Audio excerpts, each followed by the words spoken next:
kapuso, pasintabi po sa mga naghahapunan. Maliit pero grabe kung makaperwisyo ang mga kuto.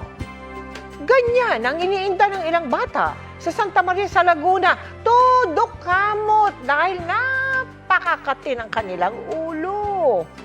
Sa ilalim ng Linis Lusog Kapusong Kabataan Project ng GMA Kapuso Foundation, tinuruan natin sila ng tamang paglilinis ng buhok para iwas kuto.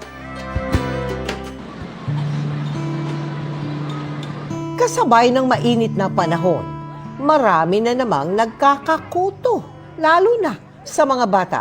Ang magkapatid na aming nakilala sa Santa Maria sa Laguna, kating-kati at hindi mapakali sa pagkamot ng kanilang ulo. Dahil dito, araw-araw na tinatyaga ng kanilang Lola Juanita na suklayin ang suyod ang kanilang buhok. Mahilig po silang maglaro sa initan. Madami ho talaga, hindi lang marami kundi talagang napakadami. Paniwala pa ni Lola Juanita, epektibo ang shampoo ng manok na pantanggal kuto.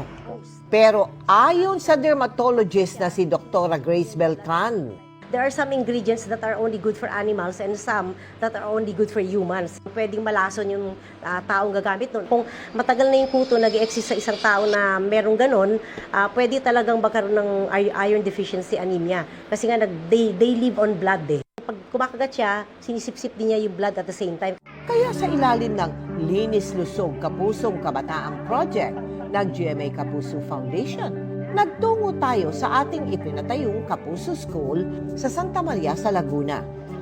Kabilang sa ginawa natin ang paglilinis sa buhok ng mga estudyante roon gamit ang shampoo pamatay kuto. At katuwang ang Philippine Association of Private School Dentists, tinuruan din natin sila ng tamang paraan ng pagsisipilyo. Meron din tayong libreng dental services.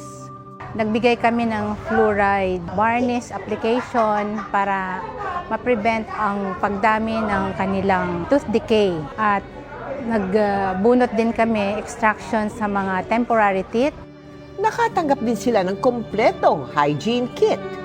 At sa mga nais makiisa sa aming mga projects, maaari kayong magdeposito sa aming mga bank account o magpadala sa Cebuana Luwalier. Pwede rin online via GCash, Shopee, Lazada at Globe Rewards.